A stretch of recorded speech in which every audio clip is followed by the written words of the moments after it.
Hello प्यारे बच्चों। तो आज की इस वीडियो में हम जानेंगे कि कोई कार्बनिक यौगिक है तो उसका मूलानुपाती सूत्र और अणु सूत्र कैसे ज्ञात करते हैं।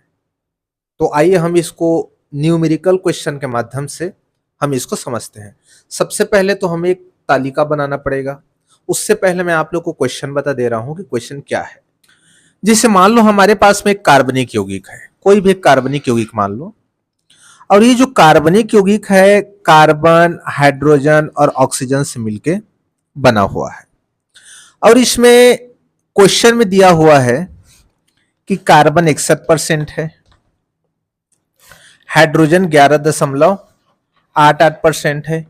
ये जो है इसका परसेंटेज वैल्यू दिया हुआ है। और जो पूरा कार्बनिक यौगिक है ये कितना होना चाहिए, इसको हम 100% मानेंगे तभी ना। समझ में आ रहा है? मतलब हमारा जो कार्बनिक यौगिक है वो पूरा का पूरा 100% है। कार्बनिक यौगिक 3 तत्वों से मिलकर बना है, कार्बन, हाइड्रोजन और ऑक्सीजन से।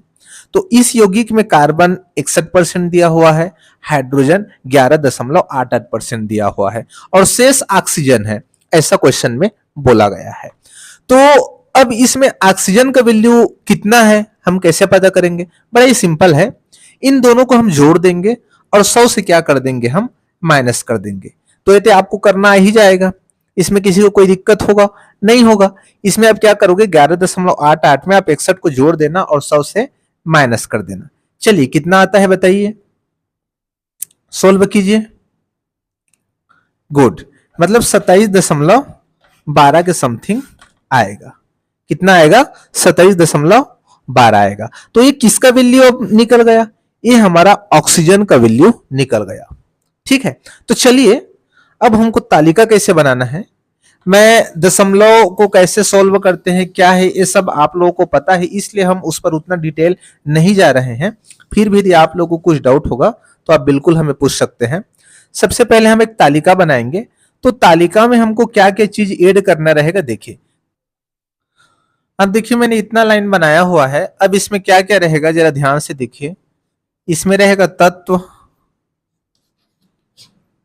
देन इसमें रहेगा प्रतिशत, देन इसमें रहेगा परमाणु द्रव्यमान, परमाणु द्रव्यमान, इसमें रहेगा परमाणुओं की आपेक्षिक संख्या, परमाणुओं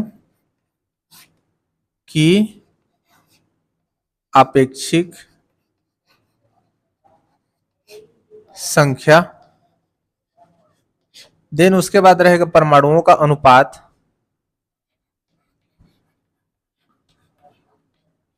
परमाणुओं का अनुपात, फिर उसके बाद में रहेगा लास्ट में सरल पूर्णांक अनुपात,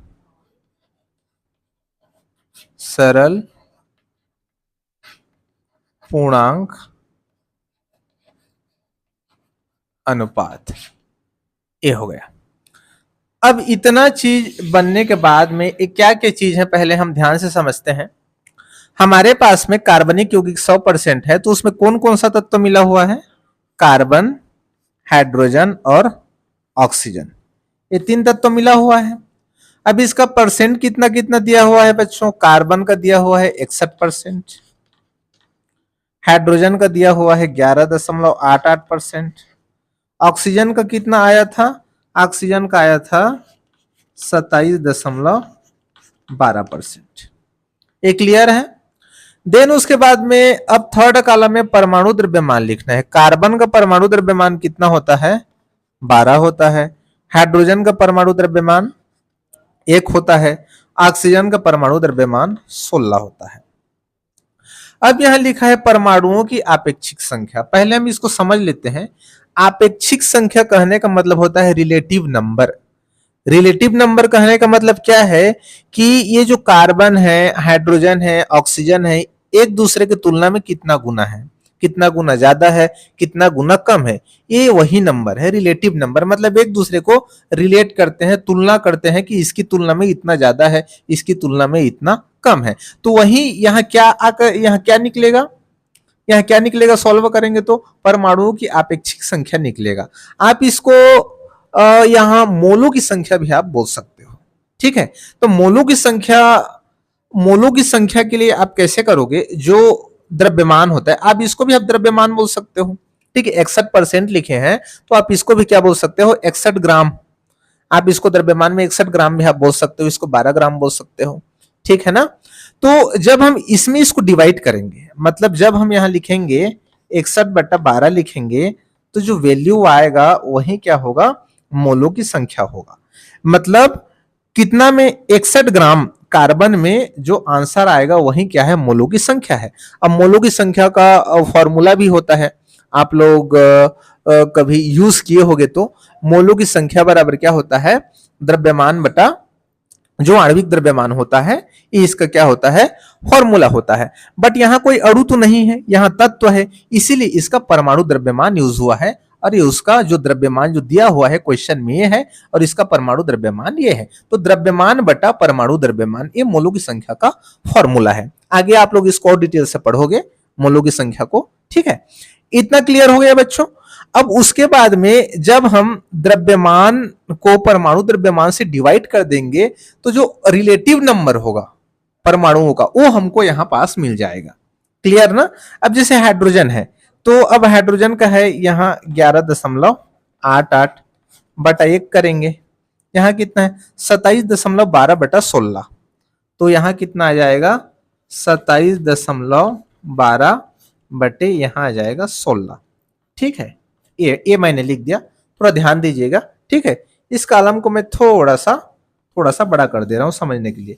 फिर उसके बाद में जब आंसर आएगा फिर हम इसको छोटा कर देंगे, क्योंकि यहाँ थोड़ी जगह का शॉर्टेज है, इसलिए मैं यहां तक बढ़ा दे रहा हूं। क्लियर ना। अब देखिए, अब 61 को यदि आप 12 से डिवाइड करोगे तो समथिंग 12 पंच 60, तो 5.08 के समथिंग आएगा इसका आंसर। ठीक है, इसको तो 1 से डिवाइड करोगे तो आंसर तो इतना ही आएगा, 11.88 आएगा। अब जब 27.12 को जब 16 से आप डिवाइड करोगे, ठीक है, तो ये 1.7 के समथिंग आएगा, 1.7 के समथिंग। देखिए मैं यहाँ सॉल्व करके नहीं बता रहा हूं क्योंकि वीडियो लंबा हो जाएगा। आप लोगों को यदि पॉइंट वाला को डिवाइड करना नहीं आ रहा होगा तो मैं एक सिंपल ट्रिक बताता हूं। जैसे यहाँ 27.12 बटे 16 है, तो आप क्या करना, पॉइंट के नीचे में एक, इधर जितना संख्या है उतना आप 0 कर देना, तो ये क्या हो जाएगा, ये डायरेक्टली क्या हो जाएगा, ये पॉइंट हट के ये नंबर हो जाएगा। ठीक है, 27/12 ये नंबर है। ठीक है, अब यहाँ पॉइंट नहीं है, अब इतना में पॉइंट नहीं है। अब उसके बाद में यहाँ क्या है, बटे में 16 तो है ही, यहाँ जैसे कि आप देख रहे हैं 16 है। अब ये 100 क्या है, पॉइंट को हटा करके हमने नीचे में 100 लिख दिया। अब इसको जितना कटेगा कटाओ, जितना सॉल्व होगा सॉल्व करो, फिर बाकी को आप उसको क्या करोगे, सॉल्व करके जो भी आंसर आएगा आप उसको यहाँ लिख सकते हो। तो 1.7 के समथिंग आएगा, मैंने आंसर को क्या कर दिया, लिख दिया। इतना क्लियर हो गया ना। अब उसके बाद में देखिए, अब ये जो संख्या निकला है यही क्या है, रिलेटिव नंबर है, कि ऑक्सीजन की तुलना में हाइड्रोजन इतना है, इसके तुलना में कार्बन इतना है। ठीक है, ये क्या है, एक रिलेटिव नंबर है, अपेक्षिक संख्या। इतना क्लियर हो गया ना, या फिर मोलों की संख्या आप इसको बोल सकते हो। देन उसके बाद में यहां क्या है, परमाणुओं का अनुपात। परमाणुओं का अनुपात कहने का मतलब क्या है, कि जो हमको रिलेटिव नंबर मिला हुआ है, ठीक है, तो जब हम इसमें सबसे छोटे संख्या से जब हम डिवाइड करेंगे तो पता है हमको क्या मिलेगा, हमको मिलेगा मूलानुपाती सूत्र, मतलब सरल पूर्णांक अनुपात। हमको ये नहीं पता कि जो कार्बनिक यौगिक है उसमें कार्बन का वास्तविक संख्या कितना है, हमको नहीं पता। हाइड्रोजन का वास्तविक संख्या, ऑक्सीजन का वास्तविक संख्या हमको नहीं पता। हम पहले क्या निकाले हैं, हम पहले निकाले हैं रिलेटिव नंबर, मतलब अपेक्षिक संख्या की एक दूसरे की तुलना में ये कितना है। उसके बाद में हम सरल संख्या निकालेंगे। सरल संख्या जैसे ही हमको पता चल जाएगा तो हम वास्तविक संख्या को भी बड़ी आसानी से निकाल सकते हैं। तो सरल संख्या हम कैसे निकालेंगे, जो भी छोटा आंसर है बाकी आंसर को उससे डिवाइड कर दो। जैसे इसका आंसर है 5.08, मैं यहां से इसको लाइन खींच रहा हूं, जैसे 5.08 है, सबसे छोटा कितना है 1.7 है, आप इससे डिवाइड कर देना। ठीक है, फिर उसके बाद में कितना है 11.88 है, 11.88 को भी मैं किससे डिवाइड करूंगा, 1.7 से डिवाइड करूंगा। ठीक है, देन उसके बाद में आंसर कितना है इसका, नीचे का 1.7 है, तो मैं इसको 1.7 से ही मैं क्या करूंगा, डिवाइड करूंगा। तो इसका जो आंसर आएगा ये 3 के समथिंग आएगा, 3 के अराउंड आएगा, पॉइंट में आएगा लेकिन मैं अराउंड लिख रहा हूं, 3 के आसपास आएगा, ठीक है। देन उसके बाद में इसका आंसर 7 के समथिंग आएगा, इसका आंसर 1 के समथिंग आएगा। तो जो सरल पूर्णांक अनुपात है, जो सरल संख्या है, मतलब जो परमाणुओं का सरल संख्या है, वो क्या निकल के आया बच्चों, 3, 7, 1 निकल करके आया है। समझ में आ गया? यह है क्या, परमाणुओं का सरल संख्या, सरल पूर्णांक अनुपात है। अब इसी से क्या बनेगा बच्चों, मूलानुपाती सूत्र बनेगा। अब इसको ध्यान दीजिए, कार्बन का डायरेक्टली अब सीध में देखो 3 आया, हाइड्रोजन 7 आया और ऑक्सीजन का 1 आया। तो यदि हम मूलानुपाती सूत्र निकालेंगे तो कैसे निकालेंगे, पहले आप इस टेबल का स्क्रीनशॉट ले लीजिए, उसके बाद में फिर हम आगे इसका मूलानुपाती सूत्र निकालते हैं, ठीक है। अब उसके बाद में चलिए मैं ऊपर वाला भाग को मैं मिटा दे रहा हूं। अब यह मूलानुपाती सूत्र क्या हो जाएगा, मैं यहां लिख दे रहा हूं, मूलानुपाती सूत्र। अब मूलानुपाती सूत्र देखिए, कार्बन आंसर कितना आया, 3 आया, हाइड्रोजन आंसर कितना आया, 7 आया, देन ऑक्सीजन कितना आया, 1 आया। 1 को हमको लिखने की जरूरत नहीं है। तो ये जो है हमको मूलानुपाती सूत्र मिल गया, मतलब सरल संख्या जो कटाने के बाद, जो सॉल्व करने के बाद, जो वास्तविक संख्या को जो हम सॉल्व करेंगे तो सॉल्व करने के बाद जो सरल संख्या हमको मिलता है ये है। तो हमको सरल संख्या मिल गया, मूलानुपाती सूत्र मिल गया। अब हमको क्या करना है, देखिए पहले तो हम इसको मिटा दे रहे हैं, देन उसके बाद में एक एक करके सॉल्व करेंगे। देखिए ज्यादा कोई टफ नहीं है, बहुत ही आसान है, थोड़ा सा ध्यान से समझने की कोशिश कीजिएगा। मूलानुपाती सूत्र मिलने के बाद हम क्या करेंगे, मूलानुपाती सूत्र द्रव्यमान निकालेंगे। क्या निकालेंगे बच्चों, मूलानुपाती सूत्र द्रव्यमान। द्रव्यमान कहने का मतलब समझ रहे हो, सभी परमाणुओं के द्रव्यमान को हमको जोड़ देना है। बड़ा सिंपल सा फंड है। जैसे कार्बन का परमाणु द्रव्यमान कितना होता है, 12, कितना कार्बन है, 3, मैं 3 से गुना कर दिया, देन प्लस हाइड्रोजन का 1 होता है, इंटू में 7 कर दूंगा क्योंकि 7 है, देन प्लस ऑक्सीजन का 16 होता है। अब उसके बाद में इसको सोल्व करो, 12 एकम 12, 12 24, 12 तिया 36, ये हो गया 36 और ये हो गया 7 और ये कितना हो गया 16। तो 36, 7 और 16, ठीक है, 36, 7 और 16, इन तीनों को अब जोड़ दो, कितना आएगा, 6 कम 6 12, 6 18, 18 और 1 19 का 9, 1 3 4 और 1 कितना हो जाएगा 5, तो ये कितना आ गया 59 आ गया, 59।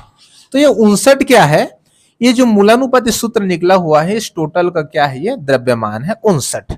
तो इस तरीके से हमने मूलानुपाती सूत्र निकाला और मूलानुपाती सूत्र द्रव्यमान निकाला। अभी तक हम अणु सूत्र तक नहीं पहुंचे हैं, ठीक है ना।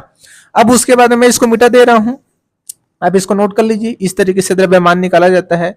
तो कितना आया, द्रव्यमान कितना आया, मैं यहां लिख दे रहा हूं 59, क्योंकि मेरे को इसको मिटाना है, लिखना इसको भी है आंसर में, ठीक है ना, इसको मिटाना है मेरे को, आगे बताना है, इसलिए अब इसको नोट कर लीजिए।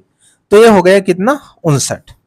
अब मूलानुपाती सूत्र निकलने के बाद में मूलानुपाती सूत्र द्रव्यमान निकाला, देन उसके बाद में अब निकालेंगे अणु सूत्र द्रव्यमान। अणु सूत्र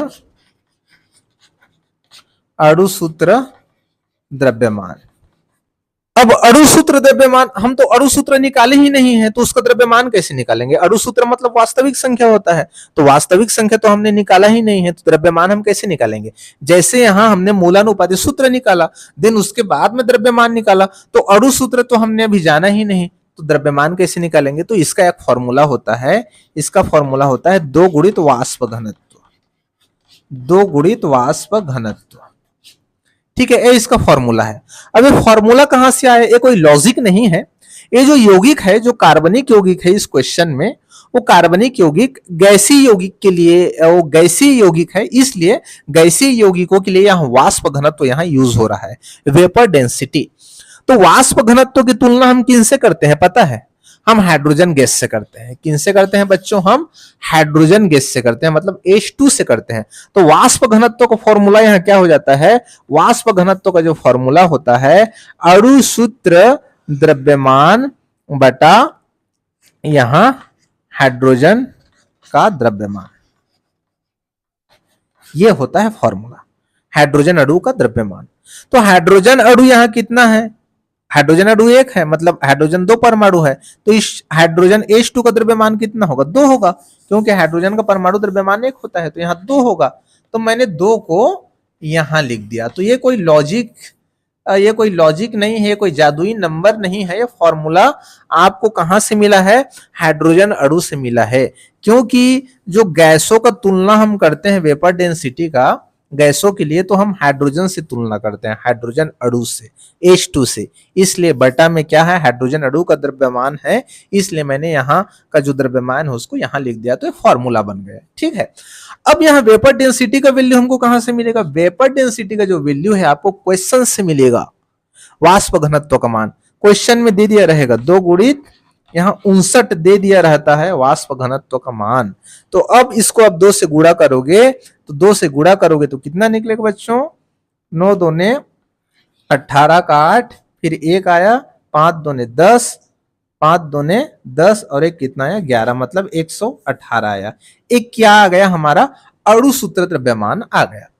अब देखिए मूलानुपाती सूत्र द्रव्यमान और अणु सूत्र द्रव्यमान से अब हम किसका मान निकालेंगे, अब हम मान निकालेंगे गुणक का। गुणक, अब एक गुणक क्या होता है मैं अभी आप लोगों को बता रहा हूं, पहले आप इसको नोट कर लीजिए अच्छे से। नोट करने के बाद में ये वैल्यू को भी आप अच्छे से याद रखिएगा, मैं इसको भी मिटा दे रहा हूं, ठीक है, क्योंकि मेरे को यहां दूसरा फॉर्मूला लिखना है। एन, एन बराबर, अब एन क्या है मैं भी आप लोगों को बताया हूं, अणु सूत्र द्रव्यमान बटा मूलानुपाती सूत्र द्रव्यमान, मूलानुपाती सूत्र द्रव्यमान।